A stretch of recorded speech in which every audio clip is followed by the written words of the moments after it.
భీష్ముడు కౌరవుల వైపు ఎందుకు పోరాడాడు? ఎవరికీ తెలియని ఆ 3 రహస్యాలు. మహాభారత యుద్ధంలో అత్యంత విషాదకరమైన, అందర్నీ వేధించే ప్రశ్న ఒకటుంది.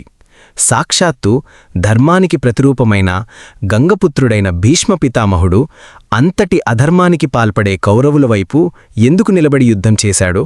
పాండవులను ప్రాణం కంటే ఎక్కువగా ప్రేమించే భీష్ముడు దుర్యోధనుడి ఉప్పు తింటున్నానని ఎందుకనాల్సి వచ్చింది? మహాభారత యుద్ధంలో మనల్ని అత్యంత ఆశ్చర్యపరిచే విషయం ఒకటుంది. అధర్మపక్షాన ఉన్న కౌరవుల వైపు సాక్షాత్తు భీష్మ పితామహుడు నిలబడి సైన్యాధిపతిగా యుద్ధం చేయడం. పాండవులు ధర్మాత్ములని తెలిసికూడా, శ్రీకృష్ణుడు పరమాత్మ అని తెలిసికూడా భీష్ముడు కౌరవుల వైపే ఎందుకు పోరాడాల్సి వచ్చింది?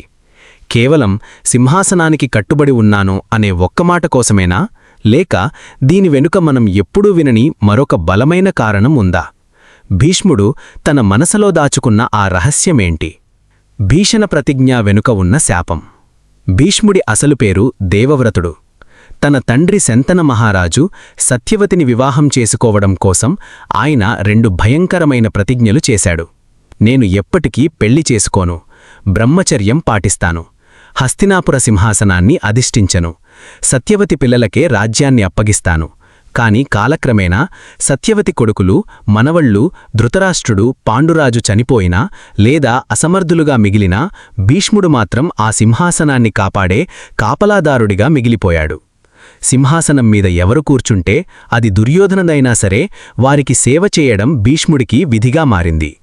దేశం కంటే, ధర్మం కంటే తన వ్యక్తిగత ప్రతిజ్ఞకే ఆయన ఎక్కువ విలువ ఇచ్చాడు.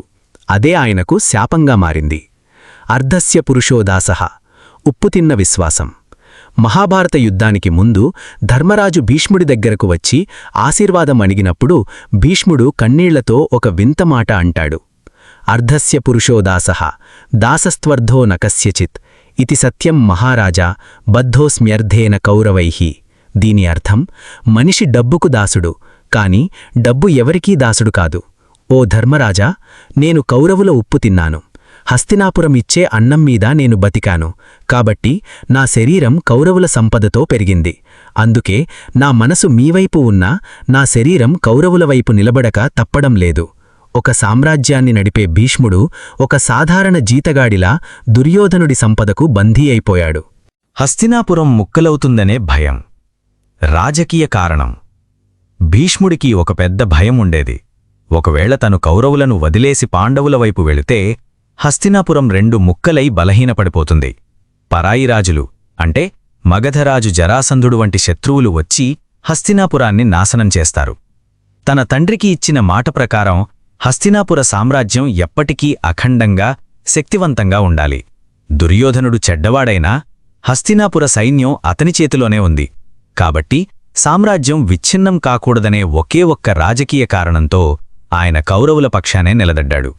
ద్రౌపది వస్త్రాపహరణం జరుగుతున్నప్పుడు కూడా సామ్రాజ్య చట్టాలకు కట్టుబడి ఆయన మౌనంగా ఉండిపోయాడు. భీష్ముడి అంతర్గత ప్లాన్. చావును తనే కూరుకోవడం.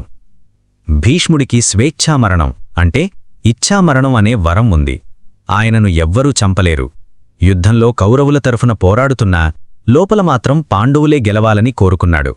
అందుకే యుద్ధం జరుగుతున్నప్పుడు రహస్యంగా ధర్మరాజును పిలిచి, నన్ను చంపడం ఎవరితరం కాదు, ఒకవేళ శిఖండిని నా ముందుకు తెస్తే నేను ఆయుధాలు కింద పడేస్తాను, అప్పుడు నన్ను పడగొట్టండి అని తన చావు రహస్యాన్ని తనే పాండవులకు చెప్పేశాడు.